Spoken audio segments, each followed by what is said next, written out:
Hello दोस्तों, यथार्थ Hindi education classes में आप सभी का स्वागत है। और हिंदी साहित्य के कुछ इम्पोर्टेंट प्रश्न हम इस क्लास में पढ़ेंगे जो कि हिंदी टीजीटी पीजीटी के लिए काफ़ी इम्पोर्टेंट है। चैनल पर आप अगर नए हैं तो चैनल को सब्सक्राइब जरूर कीजिएगा, क्योंकि डेली नई वीडियो इस चैनल पर आपको मिलेंगी। तो चलिए स्टार्ट करते हैं वीडियो को। पहला प्रश्न है, आल्हा किस ऋतु में गाए जाते हैं? आपको बताना है जो आल्हा गीत गाए जाते हैं वह किस ऋतु में गाए जाते हैं।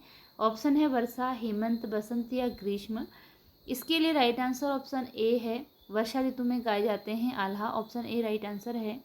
अगला क्वेश्चन है, स्वयंभू ने किस भाषा में रचना की? स्वयंभू ने किस भाषा में रचना की?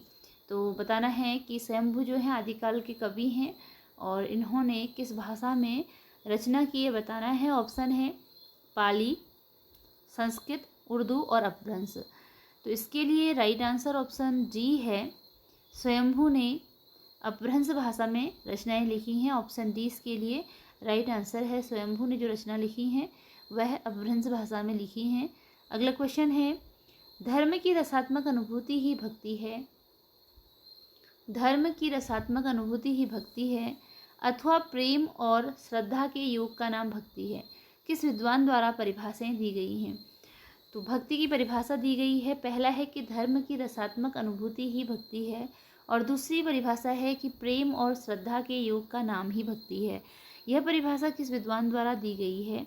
ऑप्शन है हजारी प्रसाद द्विवेदी, जॉर्ज ग्रियर्सन, आचार्य रामचंद्र शुक्ल, बहुभूति।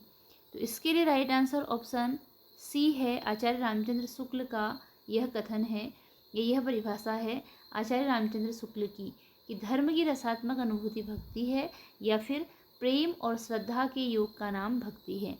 ऑप्शन सी इसके लिए राइट आंसर है, आचार्य रामचंद्र शुक्ल का यह कथन है। अगला क्वेश्चन है, दिव्य प्रबंधम संग्रह किनके पद हैं? क्वेश्चन है, दिव्य प्रबंधम संग्रह किसके पद हैं? आपको बताना है कि जो दिव्य प्रबंधम संग्रह है यह किनके पद हैं? रामानंद के, आलवार संत के, संत कबीर के या फिर नामदेव के? इसके लिए राइट आंसर ऑप्शन बी है, आलवार संत के पदों का यह संग्रह है दिव्य प्रबंधम। दिव्य प्रबंधम जो संग्रह है यह आलवार संतों के पदों का संग्रह है। अगला क्वेश्चन है, संयुक्त रूप से ब्रह्मसूत्र उपनिषद तथा भागवत को क्या नाम दिया गया है?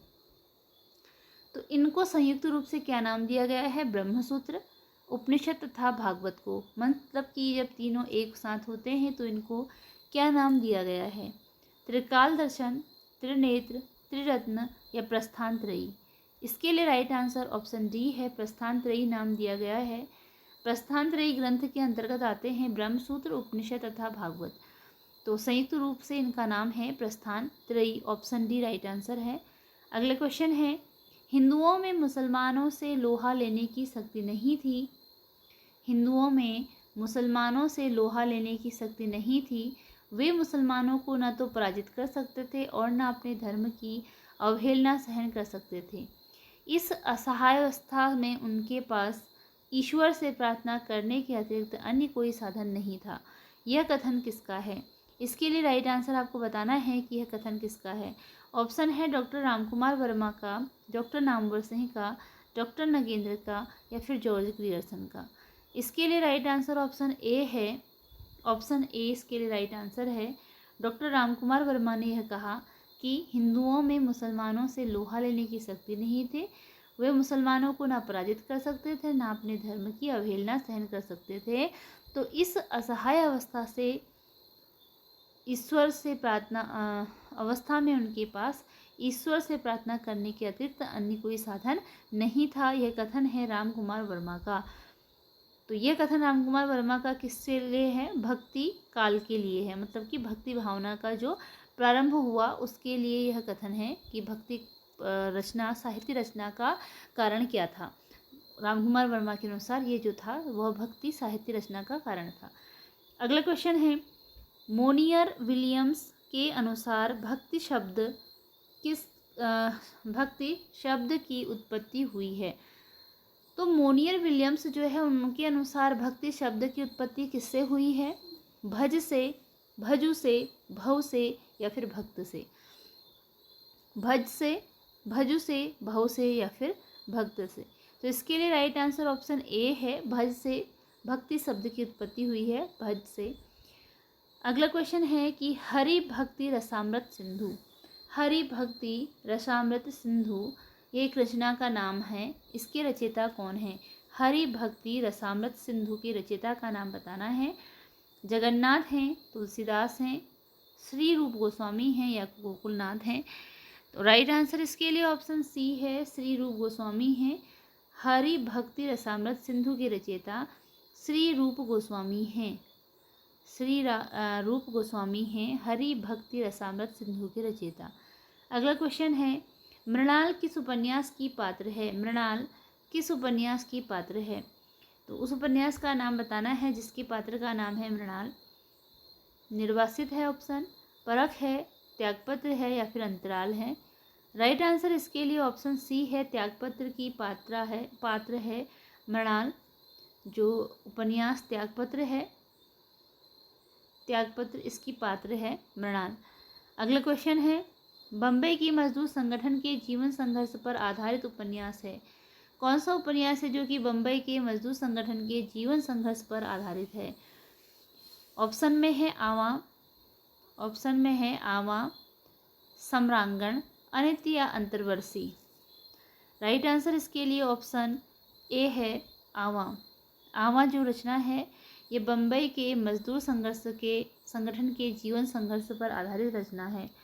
अगला क्वेश्चन है, प्रसाद के उस काव्य ग्रंथ का नाम जिसकी रचना पहले ब्रजभाषा में की गई थी किंतु बाद में उसे खड़ी बोली में रूपांतरित कर दिया गया?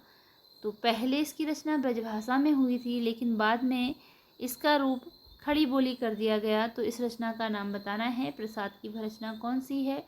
ऑप्शन है झरना, प्रेम पथिक, लहर, आंसू। ये आंसू होगा, आंसू, बड़ाओं की मात्रा इसमें छूट गई, तो आंसू ये रचनाएं हैं। अब इनमें से बताना है कौन सी रचना थी, पहले उसकी भाषा ब्रज थी लेकिन बाद में खड़ी बोली में से परिवर्तित कर दिया गया।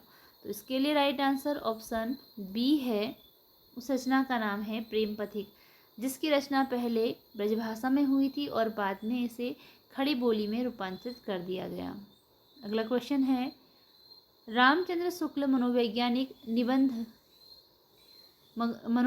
निबंध किस पत्रिका में, रामचंद्र शुक्ल जी के मनोवैज्ञानिक निबंध किस पत्रिका में प्रकाशित हुए? ऑप्शन है सरस्वती, नागरी प्रचारणी पत्रिका, सुधा या फिर हितवाणी? तो इसके लिए राइट आंसर ऑप्शन बी है, नागरी प्रचारणी में रामचंद्र शुक्ल के मनोवैज्ञानिक निबंध प्रकाशित हुए। ऑप्शन बी राइट आंसर है। अगला क्वेश्चन है, अय्यास प्रेतों का विद्रोह शीर्षक लेख किस पत्रिका में प्रकाशित हुआ? अय्यास प्रेतों का विद्रोह शीर्षक लेख किस पत्रिका में प्रकाशित हुआ? धर्मयुग में, सारिका में, हंस में या फिर संचेतना में? तो राइट आंसर इसके लिए राइट आंसर है ऑप्शन ए, धर्मयुग में इसका प्रकाशन हुआ। अगला क्वेश्चन है किससे लोक जीवन का जासूस कहा जाता है? किससे नहीं है, ये गलत टाइपिंग हो गया है। क्वेश्चन है किसे लोक जीवन का जासूस कहा जाता है? ऑप्शन है मुक्तिबोध को, अज्ञेय को या फिर धूमिल को?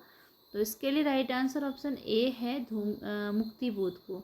लोक जीवन का जासूस कहा जाता है मुक्तिबोध को। इसी के साथ ये वीडियो हमारी यहीं पर एंड होती है। मिलते हैं अगली वीडियो में कुछ नए प्रश्नों के साथ। चैनल पर नए हैं, चैनल को सब्सक्राइब जरूर कीजिएगा। धन्यवाद।